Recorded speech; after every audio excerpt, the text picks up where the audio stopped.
Bonjour Marie-Flore. Bonjour.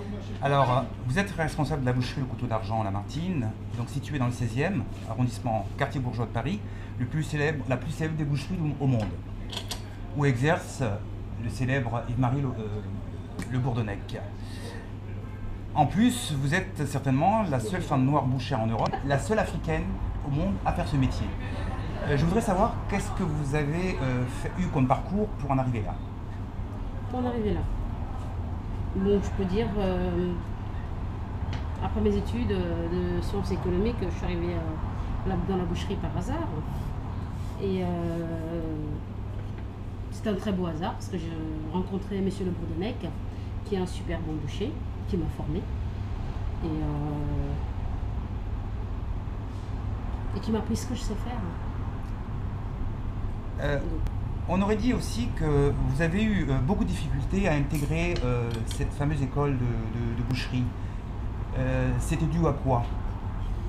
Bon, l'école de boucherie de Paris, c'est un peu, comment dire, on manque de bouchers, mais il y a encore un petit côté sélectif.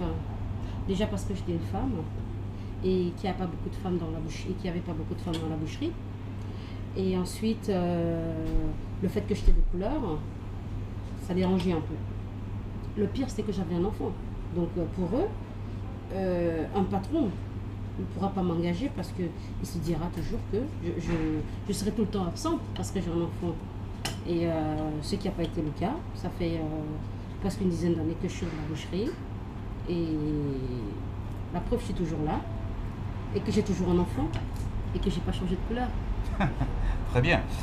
Et quelle est l'approche que vous avez, puisqu'en tant que responsable d'une boutique dans un quartier assez huppé, comme on dirait, surtout bourgeois, comment vous avez été accueilli par la clientèle de ce quartier?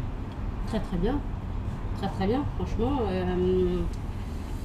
C'est vrai qu'au début, on a une sorte d'appréhension, mais à ma grande surprise, mes clients sont super sympathiques, très accueillants, très ouverts et très à l'écoute. Voilà, quoi, ils écoutent à peu près, ils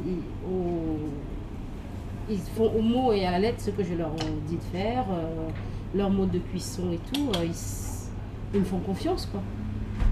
Et alors, comment vous êtes aussi perçu, par exemple, par une clientèle, parce que je suppose qu'elle est très cosmopolite, par des clients qui sont d'origine africaine, qui arrivent à venir ici, par exemple. Comment, est-ce que vous avez des compliments, ou est-ce qu'ils ont une certaine fierté, ils ressentent une certaine fierté d'avoir une bouchère qui est de la même origine qu'eux? Peut-être pas de la même origine.